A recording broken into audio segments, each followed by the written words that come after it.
Horizon 2040, c'est la chronique d'Olivia Hierret-Dobré. Bonjour Olivia. Bonjour Thomas. Tout va bien? Ça va très bien. Alors, on parle de l'armée américaine qui teste une paire de bottes dotées d'une structure mécanique motorisée. Objectif améliorer évidemment les performances des soldats sur le terrain. Tout à fait. Pour un adulte en bonne santé, marcher c'est plutôt facile.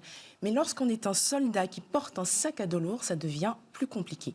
Comment alors les aider à transporter facilement de grosses charges sur de longues distances tout en préservant leur énergie? Eh bien peut-être avec cet équipement nommé Défi Exoboot. C'est l'un des rares exosquelettes actifs uniquement à la cheville.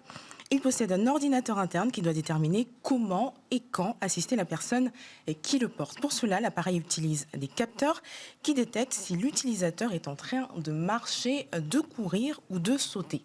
Ces capteurs intelligents peuvent également déterminer sur quel type de terrain il se trouve, les changements de démarche provoqués par la fatigue, sa vitesse et s'il porte une charge ou non.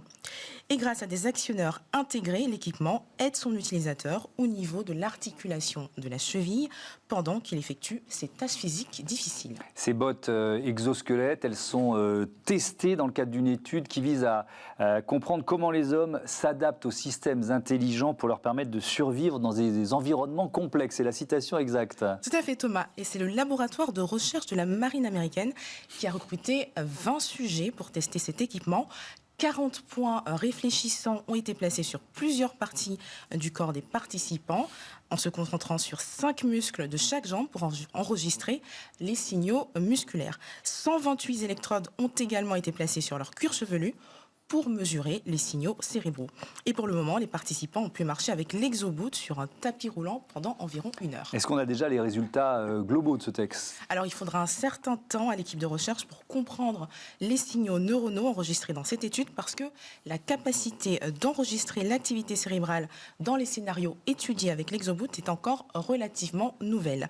En plus, comme il est toujours en phase de test, les chercheurs ne peuvent pas dire avec précision si l'Exoboot est capable de soulager le stress des soldats lorsqu'ils transportent de gros volumes de cargaison à pied. Mais dans les mois à venir, ils devraient soumettre un rapport complet.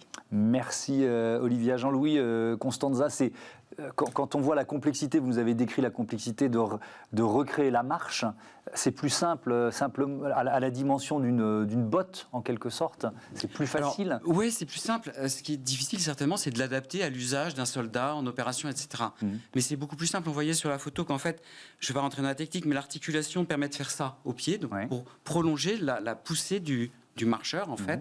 Nous par exemple, rien que notre pied sur un exosquelette qui recrée la marche pour quelqu'un qui ne marche pas, et le pied il doit faire tous les mouvements d'un pied. Déjà il y a beaucoup plus, mais rien que le pied. Nous on a 12 articulations motorisées sur l'exosquelette de Wandercraft, donc qui sont commandées tous les millièmes de seconde, donc ça fait 12 000 ordres à envoyer pour piloter l'ensemble de l'exo, avec des algorithmes qui sont d'une complexité vraiment qui nécessitent de la science à haute dose et des partenaires universitaires, etc. Donc oui, la marche, quand il s'agit d'augmenter la force de quelqu'un qui marche très bien, un soldat, normalement, il marche très bien, c'est une chose. Il y a d'autres difficultés, c'est pas plus simple, mais recréer la marche pour quelqu'un qui marche pas du tout, ou très peu, ou qui tombe, et recréer l'équilibre surtout. Recréer la marche, c'est une chose, mais il ne faut pas tomber. Tout le secret de la marche humaine, c'est l'équilibre. Recréer ça, c'est vraiment très complexe. C'est pour ça que non seulement ça nous a pris du temps, pour une assez grosse équipe maintenant, qui est réputée comme la meilleure ou une des meilleures équipes de robotique de marche du monde, vraiment, mais qu'on est encore seul, en fait. Et donc ça veut dire que... C'était vraiment un défi. Oui, et c'est un défi qui reste à relever pour le généraliser, on l'a bien compris, à tous les usagers potentiels. Merci beaucoup, merci Jean-Louis Constanza, merci également Dominique Vattier d'être venu nous présenter l'exosquelette de TDR. On parle d'argent tout de suite avec le développement de la filière hydrogène. Merci Olivia.